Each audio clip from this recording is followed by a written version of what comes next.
ఈయన ఎలా ప్రేమిస్తాడో తెలుసా? ఈ ప్రపంచంలో నీ గురించి తెలియదు కాబట్టే ప్రేమిస్తారు, ఈయన మాత్రం నీ గురించి తెలిసి కాబట్టే ప్రేమిస్తాడు. నీ గురించి తెలిసి కూడా ప్రేమిస్తాడు, నీ గురించి మొత్తం తెలిసి కూడా ప్రేమించగలడు. ఇలాంటి ప్రేమ నీకు కావలసిందంతా ఈ ప్రేమలోనే దొరుకుద్ది. నీకు కావలసిందంతా ఈ ప్రేమలోనే దొరుకుద్ది. ఈ దేవుడు నువ్వెవరవో తెలిసి, నువ్వేమేం చూస్తావో తెలిసి, నువ్వేమేం చేస్తావో తెలిసి, నువ్వేమేం ఆలోచిస్తావో తెలిసి, నువ్వెక్కడెక్కడికి వెళ్తావో తెలిసి, నువ్వు ఫోన్లో ఏమేం చూస్తావో తెలిసి, ఏమేమి తిప్పుతావో తెలిసి, ఎక్కడెక్కడికి వెళ్ళి ఈ ఖర్చు పెడతావో తెలిసి, ఇవన్నీ తెలిసి కూడా ఆయన నిన్ను ప్రేమిస్తాడు.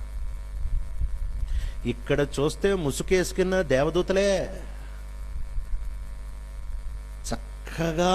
చక్కగా భక్తిగా కూర్చొని ఉన్నాం.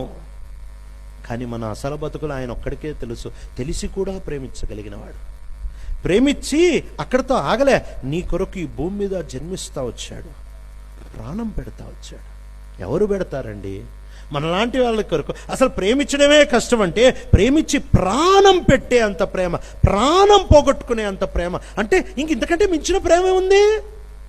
దీన్ని మించిన ప్రేమ లేదు అని చెప్పి యేసుప్రభువు ముందుకెళ్ళి ఏమంటున్నాడు అని అంటే,